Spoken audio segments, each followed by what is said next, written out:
So yes, indeed, yours truly has gotten to play Star Wars Outlaws early, and boy oh boy do I have some thoughts. Now, of course, first and foremost, for full disclosure, I just want to thank the folks over at Ubisoft Canada for flying me out to Los Angeles to experience the game early in a really cool environment. But in addition to that, I also do want to thank them for not only giving us the opportunity to play the game, but then also taking us over to Disneyland to experience some Star Wars rides, which was an absolute blast. Again, I know some people will immediately sour or any sort of an opinion that I might share on the game based on the fact that I just share that information with you guys, but I feel like I need to be transparent about those sorts of things. And if you don't want to take my opinion seriously on the title, that is perfectly fine. You are entitled to that opinion, but I will try to do my very best to be honest and truthful about what I thought about the game as a whole. And so let's begin with, I think, probably the most exciting element of Star Wars Outlaws, and that is the open world. Because after all, this game is being pitched as the first time that Star Wars is tackling that particular genre. And did they do a good job? Should you be excited? Well, here's what I'm gonna say. I think Toshara was very, very impressive. Kijimi, not so much, but we'll talk about that in just one moment.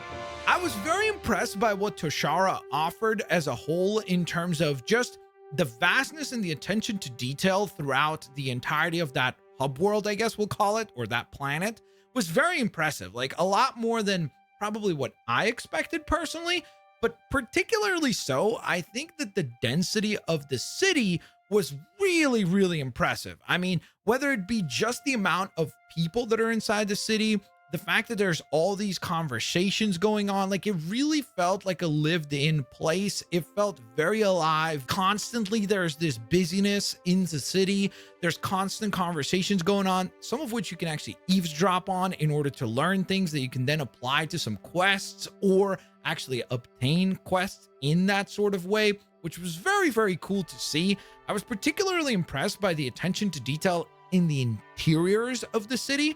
So I feel like oftentimes when you play an open world game, there's a lot of expansiveness and a lot of detail to the open world itself. So like the exteriors of the world. But when you walk into a building or anything like that, there's very little to nothing going on. Whereas here, there was so much going on. Like I honestly felt like I could probably spend hours just walking inside the city, dropping in on conversations, finding cool new things to do, new mini games to play, which we'll talk about in just one moment. But I think that was really cool to see and kind of had me super duper excited, because I initially thought, well, if every planet is going to be like Toshara, man, oh man, they really probably knocked it out of the park here. However, then I experienced Kijimi, and Kijimi, by comparison, maybe because Toshara was so impressive, Kijimi really felt like a kind of a step backwards in terms of just the experience of an open world. It just felt much more like traditional open world. It didn't feel nearly as like lived in or quite as much attention to detail as what Toshara offered. And so again, we didn't get to play Kijimi for as long of a time frame. So Toshara was a little over 3 hours, whereas Kijimi we spent just a tad bit over an hour on. So keep that in mind, that of course, maybe it's a case of like, if I got to spend more time on Kijimi, maybe I could find those extra areas to visit. But to me personally, Kijimi felt like just one city, whereas Toshara really did feel like a planet. Like there were outposts that you could visit main cities, you could like, it just felt a lot more lived in, a lot more ambitious in terms of its scale, whereas Kijimi felt more just traditional and not nearly as exciting. Now, I know this is going to sound silly, but one thing that was extremely exciting was Sabacc. Yes, they actually have the Sabacc card game inside of Star Wars Outlaws, and I expect this one to be very popular. It was an absolute blast to play through this. I spent just multiple rounds playing over and over again. It's a lot of fun. I definitely recommend checking out that minigame. I was actually impressed by just how many minigames there were in the game. So there's all these arcade cabinets that you could also play on, which was again a very cool and pleasant surprise to see, because again, it just adds to the pool of activities that you get to do, which after all, like when you're playing an open world game, I feel like that is one of the big appeals of open world titles, is just allowing you to have a versatility of just tons of different things that you could do to keep your attention and so that you continue to be engaged with the video game. Oh, and since we're on the topic of mini games here, I also did like the 2 puzzle mechanics that we got to play through during this particular session. The first of which is this kind of lock picking mechanic that you will use oftentimes in order to like lock pick crates or doors or any sort of lock picking, I guess, mechanics that would be required will be done, typically speaking, through this lock picking mini game, which was fun. But then the one that actually stood out to me personally was essentially Star Wars Outlaws' version of Wordle. And because I'm a big fan of Wordle IRL, I was very excited to see this. I was also really impressed by how much more complicated and complex this minigame got as the play session went on.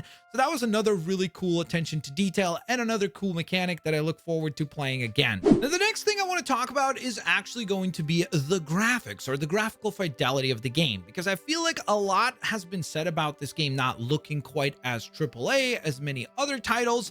And I think that I would kind of agree with people on that in terms of the live streams that we've seen for this game. They definitely made it seem a little bit lower in terms of resolution or quality. However, having played the game in person, I can tell you that at least for the cutscenes, it looks wonderful, like really high-end cutscenes. So I really wonder what went wrong in terms of like the encoding, or I'm not sure what exactly causes the game to maybe not like export as well onto like a streaming format.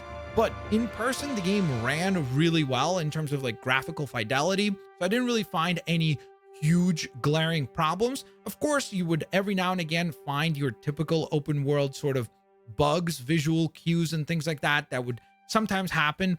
And again, also another caveat here, we were told that what we were playing, or the build that we were playing on, is not the final build of the game. So I don't know if those things are going to be addressed in time for launch or not. But there was never anything that was like a glaring problem where I was like, oh my goodness, like these characters are T-posing, or just something that was like visually just really took me out of the experience. I never experienced anything like that, at least in my personal play session. And speaking of the play session, let's talk about gameplay, because I think that's probably where I was most surprised by Star Wars Outlaws, because going into this play experience or play test, I kind of expected that this was going to be just a, walk into a room, clear out a bunch of bad guys with your blaster fire, walk onto the next room, do the same thing, so on and so forth. It felt like a very action-oriented game. However, thanks to your buddy Nix, who is the main character's, Kay's buddy, or like, I guess, pet character in the game, absolutely adorable, by the way. And this character really introduces a surprising level of stealth gameplay to this game. I was like very pleasantly surprised by that, because I love games like Batman Arkham, I love games like Splinter Cell, and so I love the fact that there were literal whole missions in this game that I completely did stealthily without ever being spotted by any of the enemies that I was going after. I love that. I think that's a really cool element of the game that I don't think they've done a very good job of like sharing, in terms of like communicating to people that, hey, you can actually do portions of the game, and there are actual portions that you have to do stealthily, but you can do multiple missions in a stealth approach where you essentially use Nix's abilities to almost go into kind of like this detective mode vision, where you're able to tell where the enemies are going to be, and then you could go ahead and plan certain traps, or use Nix to distract a stormtrooper, let's say, before you strike with a takedown on an accompanying stormtrooper. I think that's just really cool, and it was something that to me was extremely surprising, because it was a part of the game that just to me, from a gameplay perspective, became the way that I kind of wanted to play the game entirely. Now, again, if you do want to go in an action mode or a guns blazing sort of mode, again, sometimes when you're doing things stealthily, you might get spotted, which means that you will maybe be required to go into guns blazing mode. So keep that in mind as well, that that is still an option to you, that you can still play it that way as well. But just a pleasant surprise for people like myself, that if you like stealthy elements, you can actually approach the game in a stealthy way as well. Oh, and since we're on the topic of gameplay, I guess this is a good time to also mention some space combat, because after all, Star Wars Outlaws does not just feature combat and I guess gameplay down on the ground, as Kay but you can actually take off into the sky, or I guess to space, and experience some combat there as well.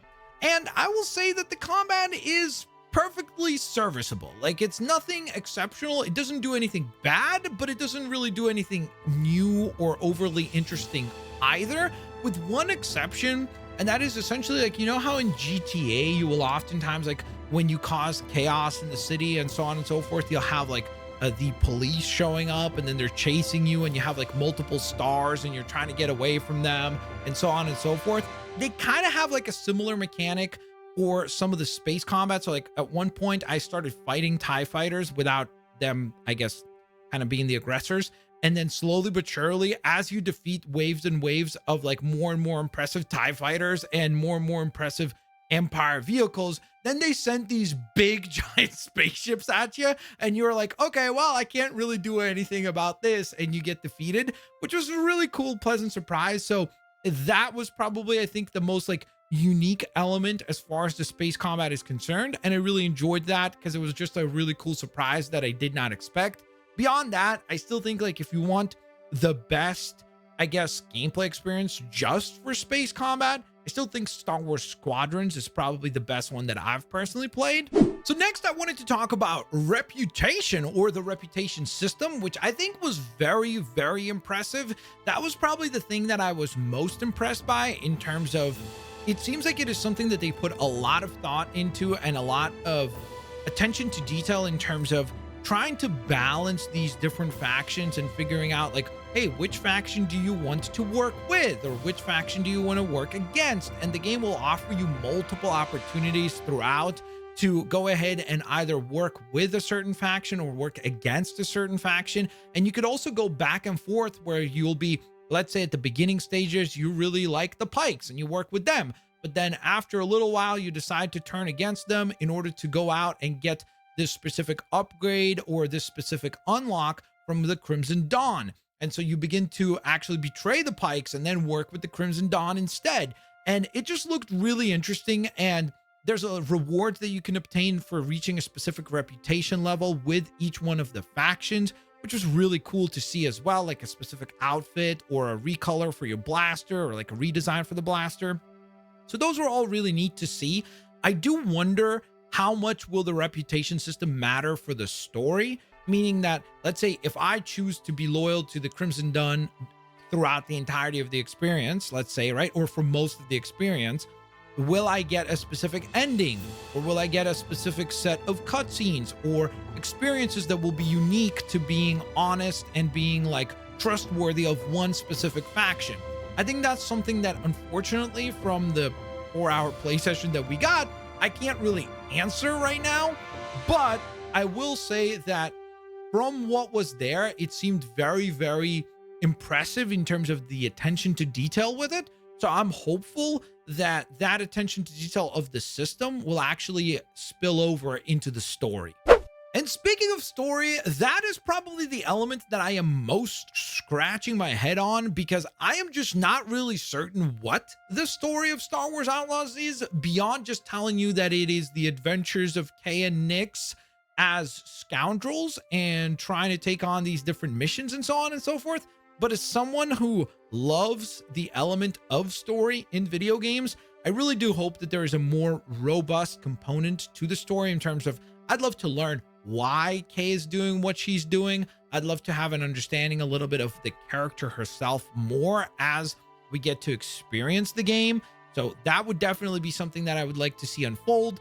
Unfortunately, we really didn't get anything like that during this playtest. Now, they did do interviews with the cast and the game director being there, and they did say that the story would talk about Kay's motivations and talk about why she's doing what she's doing. So hopefully once the full game releases, that'll be something that is a lot more crystal clear. I can't really speak to the quality of the story, because we didn't really get to experience a whole lot of story beyond just saying, hey, there are these factions, they're all trying to kind of dominate one another and be the dominant faction in this underworld, and Kay is kind of stuck in the middle of all of this, trying to decide which faction she's going to work for in order to benefit her own motivations. Now, if you ask me, hey, Blitz, what are her motivations? I'm not really sure as of right now. So I guess we're going to have to wait for the full game to find that out. Oh, and the final thing I did want to also mention before we wrap up this first impressions video is the fact that I was very pleasantly surprised by the level of customization that this game seems to offer. Now, again, we didn't get to unlock a lot of things because we got to really play what felt like the early portion of the game. However, it did seem to offer quite a bit of customization in terms of the blaster that Kay uses does have, it seems like, quite a long upgrade window in terms of unlocking new shooting modes and therefore kind of new abilities. Like there's this kind of EMP or like electric stun blast that you could use. So that is something that became available. You can also visually customize the weapons. So that was neat. The outfits are customizable also in terms of like how they actually look.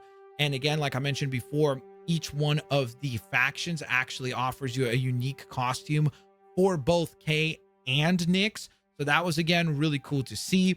The speeder bike is customizable. The ship is customizable. So I really was very pleasantly surprised by the fact that it wasn't just like, oh, well, the only thing that is customizable is Kay herself. Instead, no, you have like outfits that you can unlock for Nyx. You can customize the blaster. You can customize the blaster in terms of upgrades, but then also visually how it looks. The ship has some customization elements. The bike has some customization elements.